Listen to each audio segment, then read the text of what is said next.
A troublemaking biker gang targets a black woman in a park, thinking they've found an easy victim. They approach her like predators closing in on their prey, but they've made a grave mistake. She fights back with incredible strength and skill, teaching them a lesson they won't forget. She's not just an ordinary woman, she's a former military veteran. And now she's about to make them regret ever crossing her path.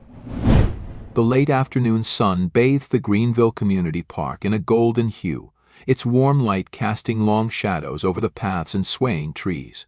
The park was alive with the comforting sounds of everyday life. Children's laughter rang out from the playground as they raced each other on swings and slides. Nearby, joggers moved to the rhythm of their steps, their breathing steady, while couples strolled hand in hand, enjoying the tranquility of the moment. Naomi Carter sat on a bench near the edge of a small pond, her silhouette framed by the shimmering water. The worn leather of her jacket rested neatly beside her, revealing a muscular frame beneath a fitted navy blue shirt. Her simple jeans and sneakers gave her a casual appearance, but the faint scar running along her forearm told a different story. Naomi's sharp brown eyes scanned her surroundings, not out of suspicion, but from instinct, an instinct honed over a decade of service as a Navy SEAL. This was her ritual. After years of high-stakes missions and the relentless grind of military life, she had found solace in the stillness of the park.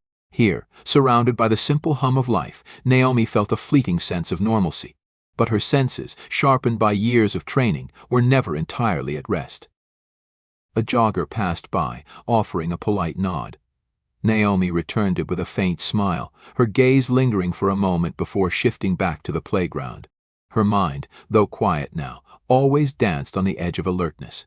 She noticed the details others missed: the uneven shuffle of an older man walking his dog, the rhythmic sway of the trees bending to the breeze, and the faint laughter of teenagers by the basketball court. It was one of these details that unsettled her. A group of 4 men gathered under a large oak tree on the far side of the park. Their presence didn't immediately strike Naomi as unusual. People often lingered there to talk or rest, but something about their body language put her on edge. They weren't just chatting or idly relaxing. They were watching, scanning the park like predators surveying their territory. Naomi's years in the field had taught her to trust her instincts, and right now, those instincts were sounding a low but persistent alarm. The leader of the group was hard to miss. He was tall and broad-shouldered, his shaved head gleaming in the sunlight. He leaned casually against the tree, exuding a confidence that bordered on arrogance.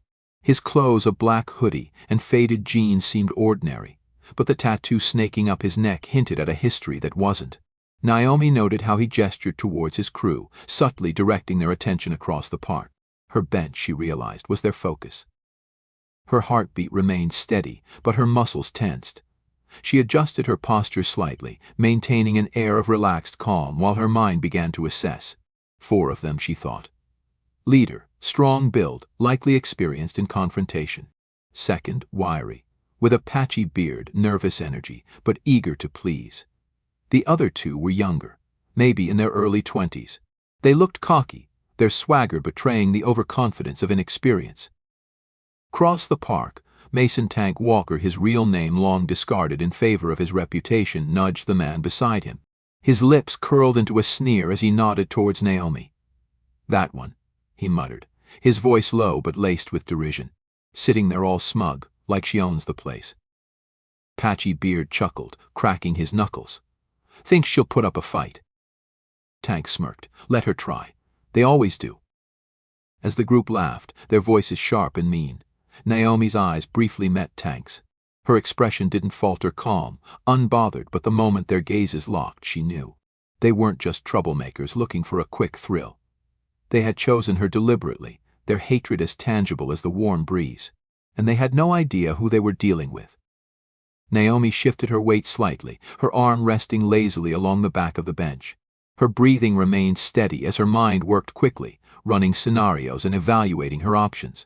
She didn't want to escalate, but she also refused to back down.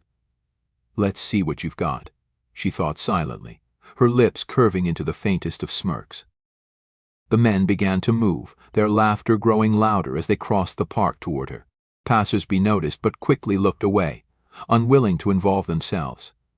Tank led the way, his stride slow and deliberate, while Patchy Beard and the younger men flanked him like wolves closing in on their prey. Naomi didn't flinch. Instead, she adjusted her position, leaning forward slightly to rest her elbows on her knees. She exuded a relaxed confidence, knowing that any sign of fear would only embolden them. The wind carried the scent of cheap cologne and cigarettes, marking their proximity. Tank stopped a few feet from her bench, his boots crunching on the gravel path. His smirk widened as he took her in calm, unflinching, but, in his mind, still vulnerable. "Afternoon, ma'am," he said, his tone mockingly polite. "Mighty nice day to be sitting out here all alone, don't you think?" Naomi looked up slowly, her gaze steady. "It was," she replied evenly. "What do you want?" Tank chuckled, glancing back at his crew as if she'd told a joke. Now, that's no way to greet friendly folks just out for a chat. Patchy Beard leaned in closer, his yellow teeth visible as he grinned.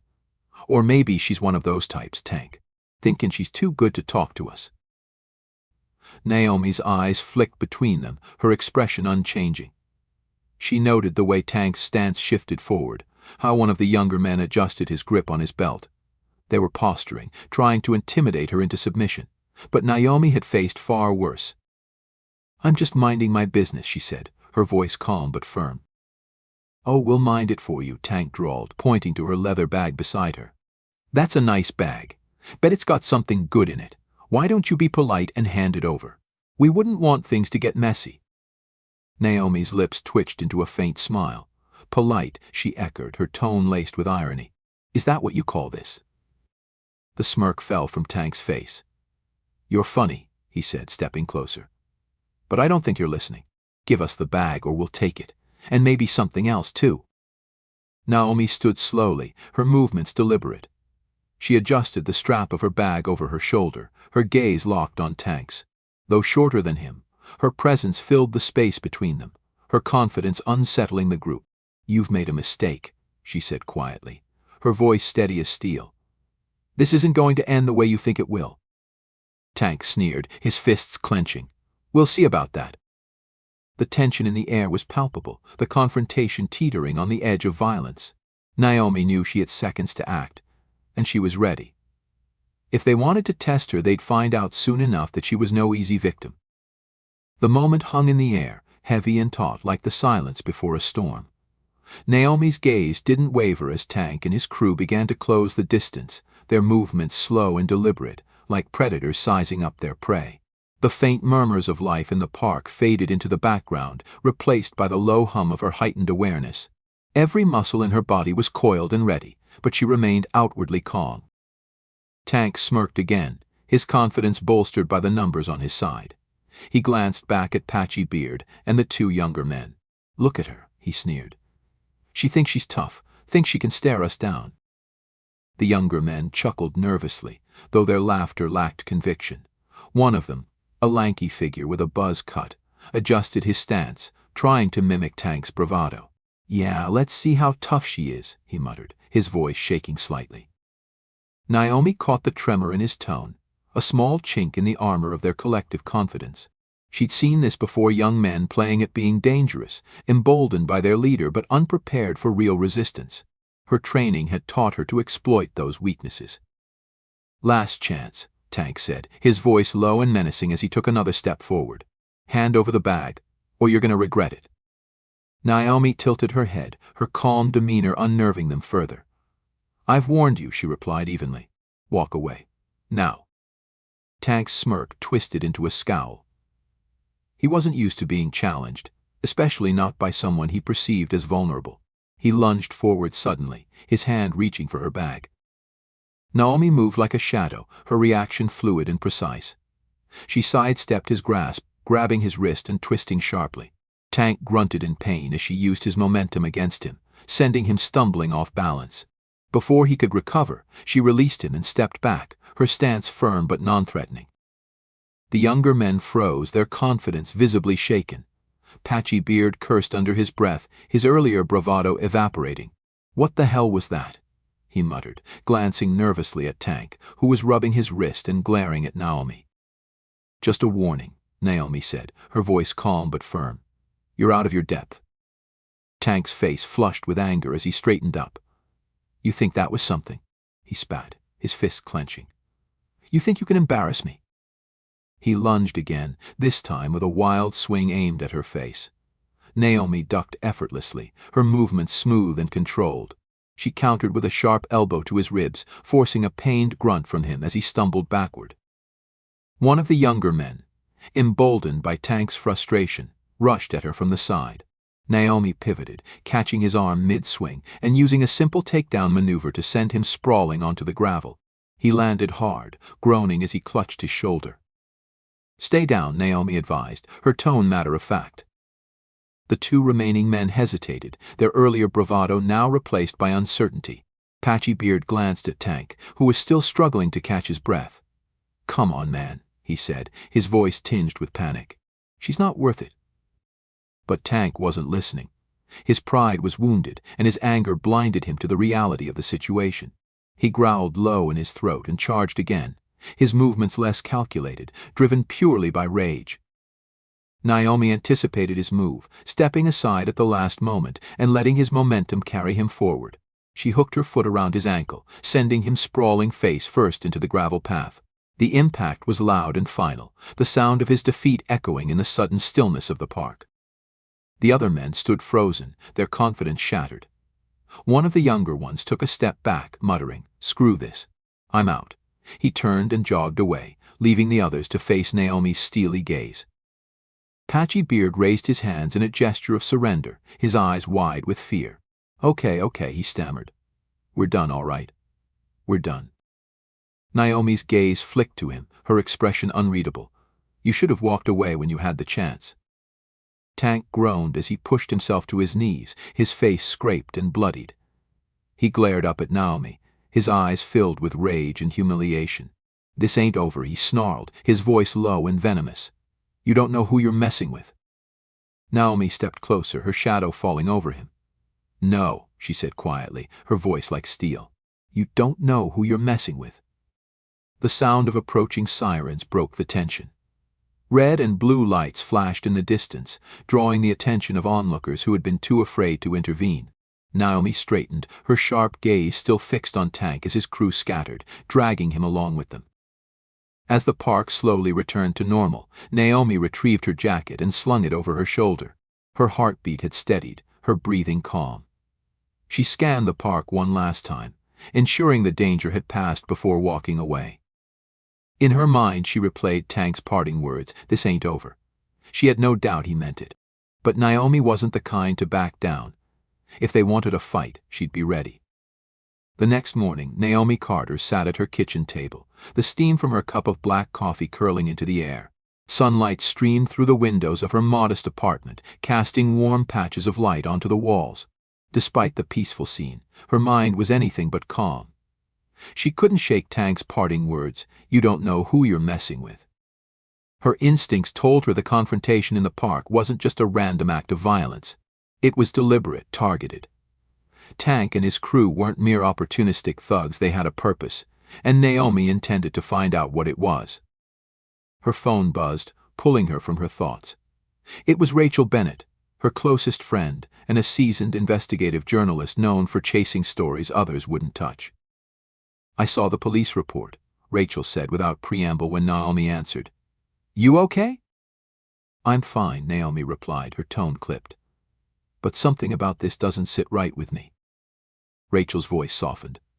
"Tell me." Naomi recounted the events in the park, focusing on the group's behavior and Tank's veiled threat.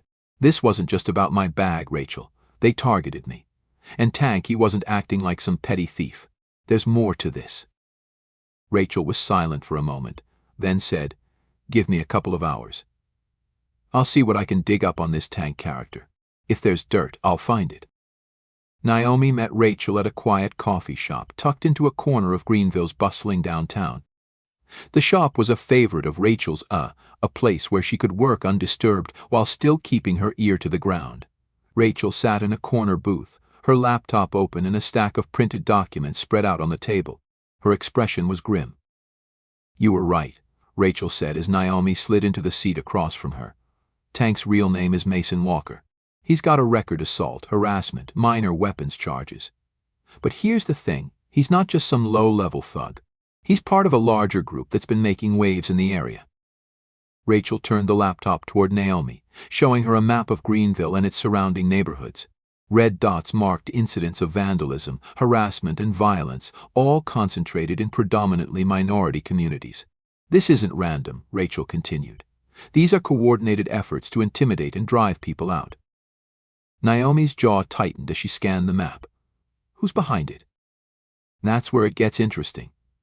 Rachel pulled up another screen, this one showing a corporate profile for a man named Paul Hendricks. Hendricks is a local businessman, real estate, construction, development projects. On the surface he looks clean, but I traced several shell companies linked to his businesses. Money from those accounts has been funneling into groups like Tanks. Naomi leaned back, her arms crossed. So Hendricks is funding them. Exactly, Rachel said. He's using Tank and others like him to stir up trouble in these neighborhoods. Fear drives property values down, and once people leave, Hendricks swoops in, buys the land cheap, and profits when the area gentrifies. Naomi let out a sharp breath. It was worse than she'd thought.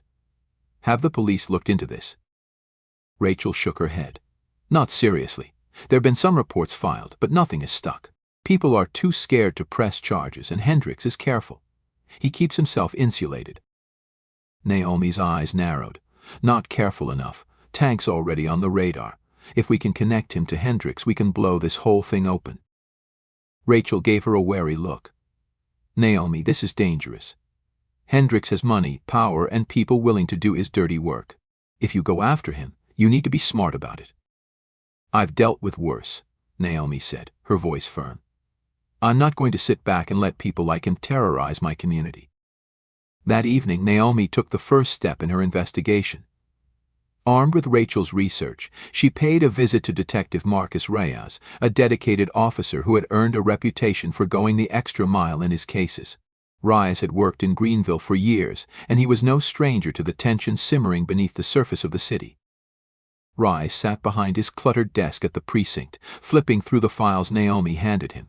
His dark eyes scanned the pages, his expression growing more serious with each passing minute. This is a lot, he finally said, leaning back in his chair. But it's not enough. These incidents are bad, sure, but they're spread out, and there's no clear line back to Hendricks. That's why I'm here, Naomi said. Tank's the connection. He's running one of these crews, and he works for Hendricks.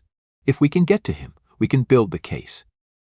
Reyes frowned, his fingers tapping against the desk. Tank's already on our radar, but we've never been able to pin anything on him that sticks. If you're right about Hendricks, that changes things. But I need solid evidence, bank records, communication logs, something we can use in court. Naomi's lips pressed into a thin line. I'll get it. Reyes raised an eyebrow. You, Naomi, you're not a cop. No, she said, her voice cold and steady. I'm better. Using information Rachel uncovered, Naomi tracked Tank to a dingy bar on the outskirts of Greenville. It was the kind of place where people went to disappear, the air thick with cigarette smoke and bad intentions. Naomi parked her car a block away and approached the building on foot, her movements careful and deliberate. Inside, the bar was dimly lit, with a low hum of conversation and the occasional clink of glasses. Naomi spotted Tank at a corner table, surrounded by a few of his crew members. Patchy Beard was there, along with the lanky young man who had fled the park. They looked relaxed, laughing and drinking like nothing had happened. Naomi positioned herself at the bar, her back to them but her ears tuned to their conversation. Tank's voice carried over the din, low and gruff. We lay low for now, he was saying. Cops are sniffing around. Hendricks doesn't want any more heat. Hendricks. Naomi's pulse quickened at the name. She signaled the bartender, slipping him a 20. What can you tell me about that table in the corner? She asked quietly. The bartender glanced over, his expression guarded. Nothing. Don't want trouble. Naomi slid another 20 across the bar. Just a name. After a moment, the bartender muttered, Walker. Mason Walker. And you didn't hear it from me. Naomi nodded, her mind racing. Tank was connected to Hendricks, just as she'd suspected. Now all she needed was proof. As she left the bar, Naomi felt the weight of the task ahead. She was stepping into dangerous territory, but there was no turning back. The fight wasn't just hers anymore, it was for everyone Hendricks and his network had tried to silence. And Naomi had never been one to back down from a fight. Naomi Carter sat in Detective Marcus Reyes' unmarked car, parked a block away from an aging warehouse in Greenville's industrial district. The faint glow of streetlights cast long shadows on the cracked pavement, giving the area an eerie, desolate feel. It was well past midnight, but Naomi's focus was razor-sharp. Tank's name and the bar conversation had led them here, a suspected hideout where he and his crew were meeting. This was a chance to connect Tank's activities directly to Paul Hendricks, and Naomi wasn't going to let it slip by. Reyes adjusted the radio on his dashboard, speaking softly into the microphone to coordinate with the vacuum station nearby. Eyes on the warehouse. No movement yet. Naomi glanced at the building through binoculars. The dim light leaking from a window near the roof confirmed someone was inside. "They're there," she murmured. "Tank's not smart enough to stay completely off the radar." Reyes shot her a look, half amused, half wary. "I still think you shouldn't be here. This is police work, Naomi, not a mission." Naomi lowered the binoculars and fixed him with a steady gaze. "If you wanted me to stay out of it, you wouldn't have let me ride along. We both know I have a better read on these guys than anyone else." Reyes sighed but didn't argue. He'd learned quickly that Naomi was as relentless as she was resourceful, and her instincts had already proven invaluable. After an hour of watching, movement stirred within the warehouse. Naomi spotted shadows passing behind the broken windows, and the faint sound of muffled voices drifted through the still night air. "They're getting restless," Naomi said. "Whatever they're planning, it's happening soon." Reyes nodded, speaking into his radio again. "Units, hold position. We'll wait until we've got something concrete before moving in." Naomi's eyes narrowed as the warehouse door creaked open. Two men stepped outside, one of them unmistakably Tank. He lit a cigarette, the orange glow briefly illuminating his face, and leaned against the wall. The other man was Patchy Beard, fidgeting nervously as he scanned the empty street. "They're on edge," Naomi observed. "Tank's trying to look calm, but he's watching the street more than he's watching his cigarette." Reyes adjusted his position in the car, leaning forward. "If they make a move, we'll tail them. Let's see where this leads." The pair outside eventually re-entered the warehouse, and Naomi's patience was rewarded as a larger group emerged shortly after. Tank was leading them, and their body language screamed purpose. Naomi and Reyes watched as they loaded into two vans parked nearby. "This is it," Naomi said. "They're moving." Reyes nodded, already speaking into his radio. "Units, follow at a safe distance. We've got two vehicles heading east on Harper Street. Stay sharp." Naomi and Reyes tailed the convoy, their unmarked car blending into the sparse traffic. The vans eventually pulled into the lot of another run-down warehouse on the outskirts of town. This one was smaller, more secluded, and surrounded by a chain-link fence. Reyes parked a block away, and the two of them exited the car, keeping to the shadows as they approached on foot. Naomi could see Tank barking orders as his crew unloaded crates from the vans. The scene was chaotic, but it was clear they were preparing for something big. Reyes motioned for Naomi to stay put while he moved closer to get a better look. She reluctantly complied, crouching behind a stack of pallets. Her heart pounded as she watched Reyes slip into the shadows near the fence, his dark clothing blending with the night. Minutes passed, and Naomi's tension grew. Reyes hadn't returned, and the activity near the warehouse was intensifying. She could hear snatches of conversation as the men argued over their preparations. "This shipment's late," one of them growled. "Hendricks isn't going to be happy." Naomi's ears perked up. They had just said Hendricks' name, a direct verbal connection to the man behind it all. Her instincts screamed at her to act, but she held her position, knowing that one wrong move could jeopardize everything. A commotion near the vans drew her attention. Reyes had been spotted. Tank's voice rang out, sharp and angry. "Who the hell is that?" Naomi's blood ran cold as she saw Reyes being dragged into the open by two of Tank's men. His cover was blown, and the crew was closing in on him.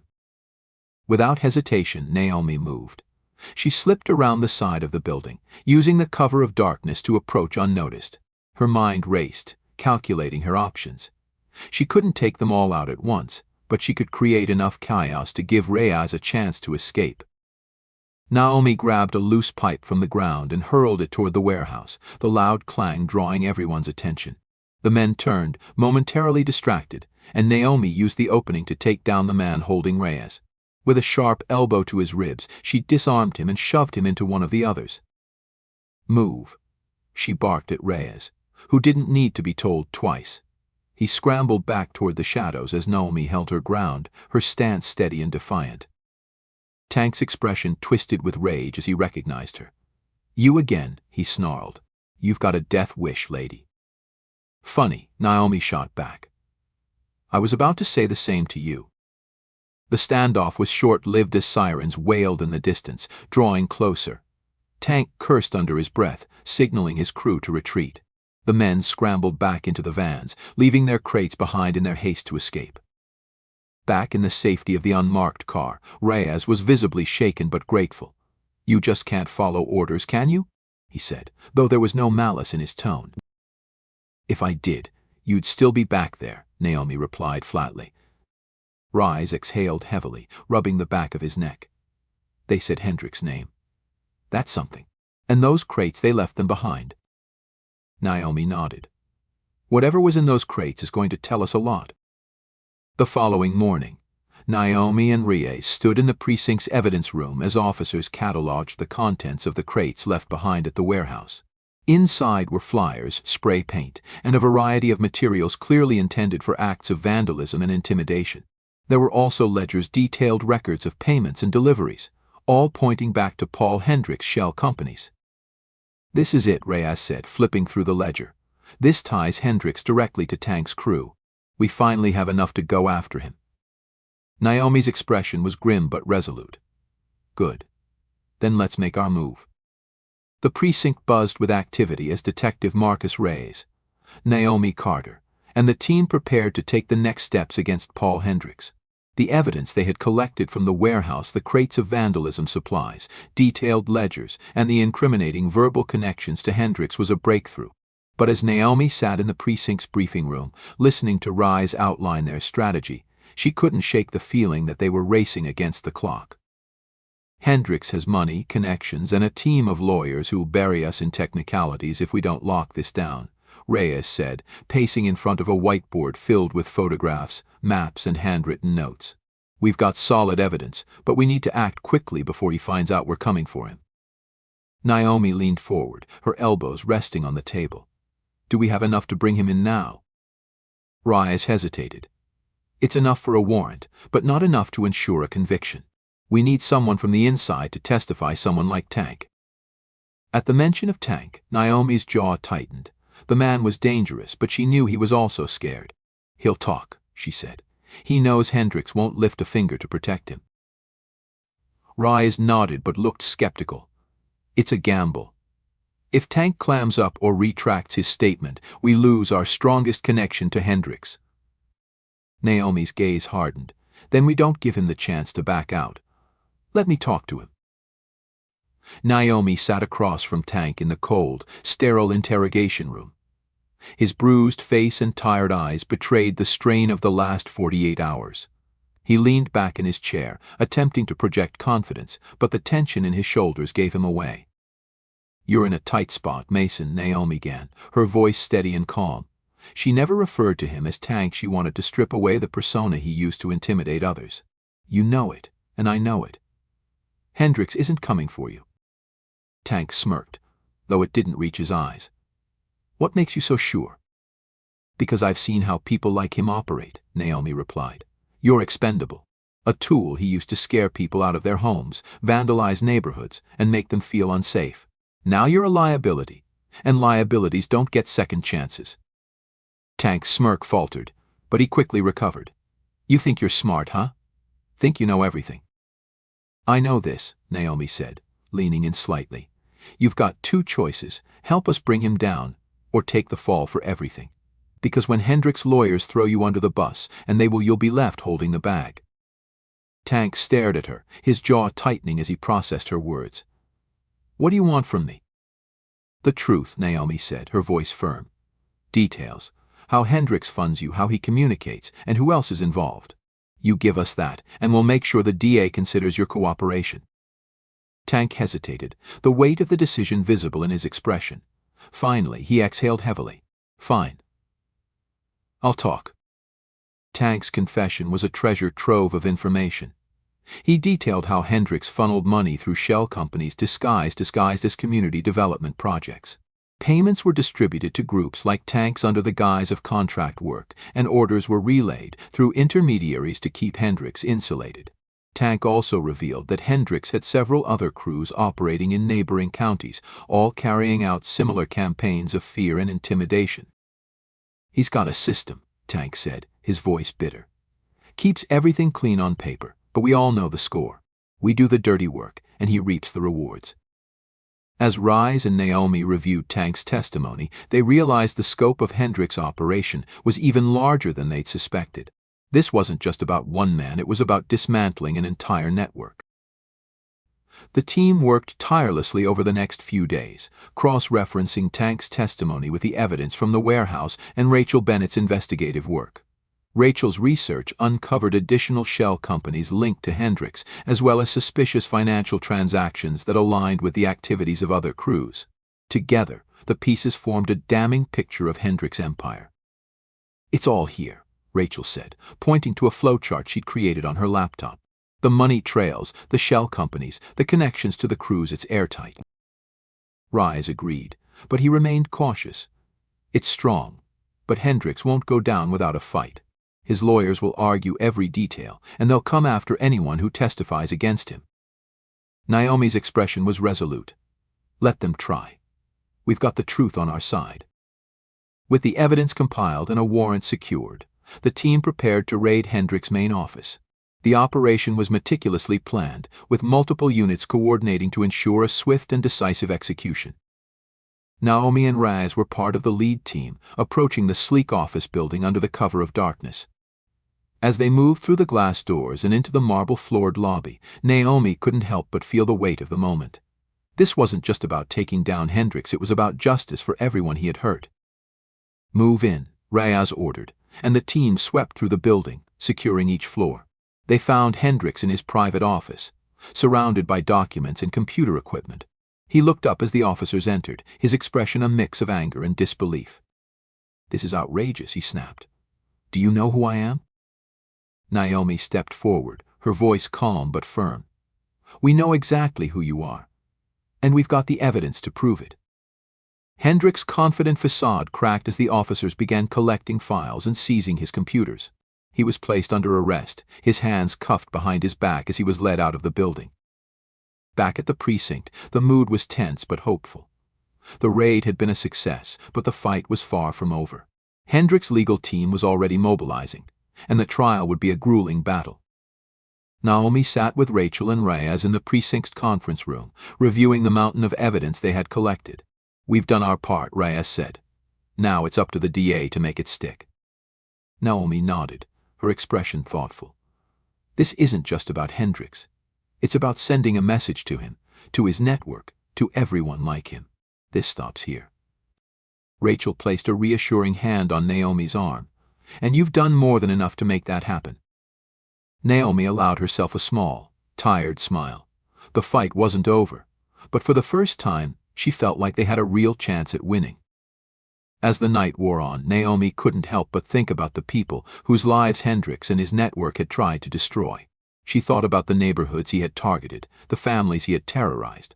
This victory wasn't just for her, it was for them. And she wasn't going to stop until justice was served. The courtroom was packed. Every bench was filled with reporters, community members, and legal professionals eager to witness the trial of Paul Hendricks, the once untouchable real estate mogul whose empire was now on the verge of collapse. The air buzzed with tension, the kind that made every rustle of paper and whispered conversation seem amplified. Hendricks sat at the defense table, flanked by a team of high-powered lawyers. He wore a tailored suit, his demeanor calm, but the tightness in his jaw betrayed his unease. Naomi Carter watched from a seat near the back of the room, her arms crossed tightly over her chest. She had spent weeks fighting to bring Hendricks to this point, and now it was up to the legal team to make the evidence stick. Detective Marcus Reyes sat beside her, flipping through a notepad with a grim expression. Rachel Bennett, ever the journalist, had her laptop open, ready to document every detail. The prosecutor, Assistant District Attorney Helen Simmons, rose to deliver her opening statement. A sharp-eyed woman with years of experience dismantling criminal enterprises, Simmons wasted no time laying out the stakes. "Ladies and gentlemen of the jury," she began, her voice measured and commanding, "this is a case about greed, corruption, and the deliberate use of fear to manipulate and harm our community. Paul Hendricks, the man sitting before you, is not the benevolent businessman he pretends to be. He is the mastermind behind a network of hate and intimidation, a network that has terrorized neighborhoods, displaced families, and lined his pockets with ill-gotten profits." Simmons gestured toward the evidence table, where boxes of files, financial records, and photos from the raid were neatly arranged. "Over the course of this trial, we will show you the truth. We will prove that Mr. Hendricks used his wealth and influence to fund criminal groups, like the one led by Mason Walker known as Tank, to carry out his dirty work. We will show you the money trails, the communications, and the testimony of those who were part of his operation. And when we are done, there will be no doubt in your mind that Paul Hendricks is guilty." The prosecution's case was methodical, each witness and piece of evidence adding another brick to the wall closing in on Hendricks. Tank was the first to testify. He looked out of place in the courtroom, his rough demeanor at odds with the polished surroundings. His initial reluctance was clear, but Simmons' sharp questioning and the weight of his own predicament kept him in line. "Mr. Walker," Simmons began, her tone steady, "you testified during your deposition that you received payments from companies linked to Mr. Hendricks. Can you confirm this?" Tank shifted uncomfortably in his seat. "Yeah," he said, his voice low. "The money came through shell companies. Contracts for fake jobs." "And what were these jobs?" Simmons pressed. Tank hesitated before answering. "Intimidation. Vandalism. We were told to make certain neighborhoods less appealing. Scare people out." The courtroom murmured, the implications clear. Simmons let the noise settle before continuing. "And who gave you these instructions?" "They came down the chain," Tank said, glancing briefly at Hendricks. "But we all knew it started with him." Hendricks' lead attorney leapt to his feet. "Objection, Your Honor. Speculation." "Overruled," the judge replied, his expression stern. "The witness may continue." As the prosecution built its case, Hendricks' defense team worked tirelessly to dismantle it. They painted Tank as an unreliable witness, a criminal seeking to save himself by pointing fingers. They challenged the financial evidence, arguing that the connections between Hendricks and the shell companies were circumstantial, and they emphasized Hendricks' public image as a philanthropist and community leader. "He is a man who has dedicated his life to improving this city," the defense attorney proclaimed during his opening statement. "The prosecution wants you to believe that he is the villain in some elaborate conspiracy. But the evidence they present is full of assumptions, incomplete connections, and the testimony of criminals desperate to avoid prison." Naomi clenched her fists as she listened to the defense's arguments. She knew they were grasping at straws, but their polished presentation and Hendricks' calm demeanor made it clear they were a formidable opponent. The trial's turning point came when Rachel Bennett was called to testify. As an investigative journalist, she had uncovered key pieces of the financial puzzle that tied Hendricks to the criminal network. Simmons guided Rachel through her findings, presenting documents that showed money flowing from Hendricks' companies to the shell accounts used to fund Tank's crew. Rachel remained composed under the defense's cross-examination, refusing to let them undermine her credibility. When asked why she pursued the story, her response was simple and powerful: because people were being hurt and someone had to expose the truth. But the true nail in the coffin came in the form of intercepted emails and text messages retrieved during the raid. The communications, which had been encrypted but were decoded by forensic analysts, revealed direct orders from Hendricks to his intermediaries. One message read, "Keep the pressure on. The more unsettled they are, the faster they'll leave. We need that property." The courtroom erupted in murmurs, silenced only by the judge's gavel. For the first time, Hendricks' calm facade cracked. After weeks of testimony, evidence, and legal maneuvers, the jury deliberated for 2 tense days. Naomi spent the time pacing her apartment, her mind racing with every possible outcome. When the call finally came, she rushed to the courthouse, her heart pounding. The courtroom was silent as the jury filed back in. The foreman, a middle-aged woman with an air of quiet determination, stood to deliver the verdict. On the charge of conspiracy to commit hate crimes, she began, we find the defendant, Paul Hendricks, guilty. Naomi exhaled, relief flooding her system. As the remaining charges were read, each met with a guilty verdict. The weight she had carried for weeks began to lift. Hendricks' face was a mask of fury as the judge announced that sentencing would take place in 2 weeks. Outside the courthouse, Naomi stood on the steps, watching as Hendricks was escorted into a waiting police car. Reporters swarmed the scene, their cameras flashing, but Naomi ignored them. Rachel joined her, a small smile on her face. "You did it," Rachel said. "He's finally going to face justice." Naomi shook her head. "We did it. And this isn't just about him. It's about showing people like him that they can't get away with this." Detective Reyes approached, looking exhausted but satisfied. "You were right about him, Carter. You were right about all of it." Naomi nodded, her expression serious. "It's a start, but there are others out there, Reyes. This fight isn't over." Reyes gave her a tired smile. "One battle at a time." As the sun set over Greenville, Naomi allowed herself a rare moment of peace. Justice had been served, but she knew her work wasn't done. The fight against hate and corruption was never truly over, but for now she had taken a step forward. And she was ready for whatever came next. Join us to share meaningful stories by hitting the like and subscribe buttons. Don't forget to turn on the notification bell to start your day with profound lessons and heartfelt empathy.